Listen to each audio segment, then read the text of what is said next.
Hi అండి. ఇప్పుడు మనం చూసేది 5 చుక్కల ముగ్గు. 4 చుక్కలు మధ్య చుక్క పెట్టుకోవాలి. 3 చుక్కలు మధ్య చుక్క పెట్టుకోవాలి. అటువైపు, ఇటువైపు.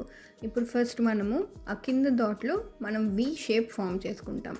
ఈ వి షేప్ ఫామ్ చేసుకున్న తర్వాత అది మనము తీసుకొనొచ్చి ఈ చుక్కకి కలుపుతాం మనం. కొంచెం ఎక్స్టెండ్ చేసేలాగే కలుపుతాం మనం.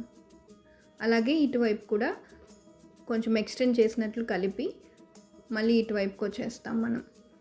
ఇప్పుడు ఇక్కడ అయిపోయింది కదా. ఇప్పుడు నెక్స్ట్ పైన పార్ట్ చూద్దాం. పైన పార్ట్లో ఫస్ట్ మనము ఈ 2 డాట్స్ ఉన్నాయి కదా, ఆ 2 డాట్స్కి ఒక లైన్ వేసుకుంటాం. ఇప్పుడు ఈ లైన్ వేసుకున్న దాన్ని ఈ ఇటువైపు ఉన్న చుక్కకి కలుపుతాం. కొంచెం బెండ్ చేసినట్లు వేసి అటువైపు ఇటువైపు వేసుకుంటాం. ఇప్పుడు మనము ఈ 3 చుక్కలకి యూ షేప్ వచ్చేలాగా కలుపుతాం మనం. ఇప్పుడు కలిపి ఇటు సైడ్ కూడా అలాగే కలుపుతాం. 3 చుక్కల్ని కలుపుతాం. కలిపాక ఇప్పుడు మధ్య చుక్క అక్కడ ఆ ఎండ్ ఉంది కదా, ఆ ఎండ్ని తీసుకొచ్చి ఈ పైన ఉన్న చుక్కకి కలుపుతాం. అలాగే ఇటువైపు కూడా ఆ ఎండ్ నుంచి కిందకి రాకూడదు, పైకి రావాలి.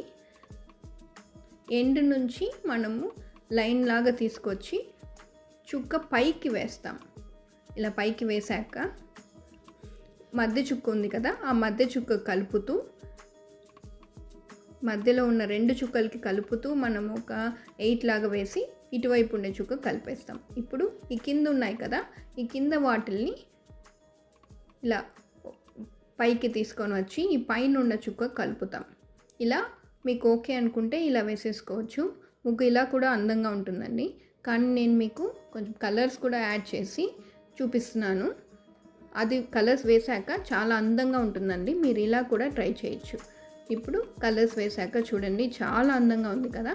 ఇప్పుడు మనం ఇంకొక ముగ్గు చూద్దాం. ఈ ముగ్గుకి 5 చుక్కలు 3 చుక్కలు వచ్చేలాగా అటువైపు ఇటువైపు 2 వరుస పెట్టుకోవాలి. ఇప్పుడు మనము ఈ కింద డాట్ని ఫస్ట్ మనం ఒక యూ షేప్ వేసుకుంటాం. ఆ యూ షేప్ ఆ ఎండ్ని ఒక ఎండ్ని తీసుకొచ్చి మధ్యలో చుక్క కలుపుతూ మళ్ళీ చివరున్న చుక్కలకి కలుపుతూ పైకి తీసుకొచ్చేస్తాం. అలాగే ఇటువైపు కూడా మధ్య చుక్కని కలుపుతూ చివరి చుక్కని నుంచి ఇలా బెండ్ చేస్తూ పైకి తీసుకొచ్చేస్తాం. ఇప్పుడు ఇక్కడ అయిపోయింది కదా. ఇప్పుడు మనము ఈ పైన ఉన్న ఎండ్ని తీసుకొచ్చి బెండ్ చేస్తూ చుక్కల్ని కలుపుతూ మధ్య చుక్కకి వస్తాం. అదేవిధంగా ఇప్పుడు మధ్య చుక్క నుంచి ఇటువైపుకి వచ్చి పైకి ఉన్న చుక్క కలిపేస్తాం. ఆ చుక్కల్ని కనెక్ట్ చేస్తూ ఇలా ఇంటర్లాక్డ్గా కనెక్ట్ చేస్తూ ఇటువైపు ఉన్న చుక్కకు జాయిన్ చేసేస్తాం. అంతే అండి. ఇలా చాలా ఈజీగా వేసుకోవచ్చు, మీరు సింపుల్గా వేసేసుకోవచ్చు. అలాగే నేను ఇప్పుడు మీకు కొంచెం కలర్స్ కూడా యాడ్ చేసి చూపిస్తున్నాను. చూడండి, కలర్స్ యాడ్ చేసాక కూడా చాలా బాగుంటుంది. నేను సింపుల్గా కలర్స్ వేసేసాను, లైన్స్కి మాత్రం, ఎడ్జెస్ మాత్రమే. ఇప్పుడు మనము ఇంకొక ముగ్గు చూద్దాం.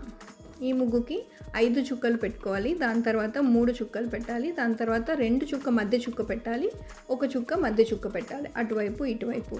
ఇప్పుడు మనము ఈ కింద ఉంది కదా, ఈ చుక్కకి ఒక చిన్న లైన్ వేస్తాం. ఈ లైన్ వేసాక ఈ చివరి ఉన్న చుక్క కలుపుదానికి మనం ఒక బెండ్ లాగా వేసి చివరున్న చుక్కకి యూ షేప్లో వేసి పైన చుక్కకి ఆ లైన్ని తీసుకొచ్చేస్తాం. అదేవిధంగా ఇటువైపు కూడా చివరున్న చుక్క కలుపుతూ ఒక యూ షేప్ లాగా వేసి మళ్ళీ అది అక్కడి నుంచి తీసుకొచ్చి ఈ పైన ఉన్న చుక్క కలిపితే మనకి ఒక ముగ్గలాగా ఫామ్ అవుతుంది. ఇప్పుడు ఈ 2 చుక్కలకి ఒక లైన్ వేసుకుంటాం. అదేవిధంగా ఇటువైపు కూడా 2 చుక్కలకి ఒక లైన్ వేసుకుంటాం. ఇప్పుడు ఆ ఎండ్ని ఈ మధ్య చుక్క కలుపుతూ ఈ ఎండ్కి జాయిన్ చేసేస్తాం 2 వైపులు. ఇప్పుడు అయిపోయింది కదా. ఇప్పుడు ఈ 3 చుక్కలకి ఒక లైన్ వేసుకుంటాం అటువైపు ఇటువైపు. అదేవిధంగా ఎండ్స్ని జాయిన్ చేసుకుంటాం. మధ్య చుక్కల్ని కలుపుతూ ఎండ్స్కి 2 వైపులా జాయిన్ చేసేసుకుంటాం. ఇప్పుడు మీరు దీనికి ఇలాగే వదిలేయచ్చు, లేదు చాలా డెకరేషన్స్ చేసుకోవచ్చు అండి. మనము అటువైపు ఇటువైపు ఏమైనా పూలు వేసుకోవచ్చు. ఇలా నేను కలర్స్ యాడ్ చేశాక చూపిస్తున్నాను చూడండి.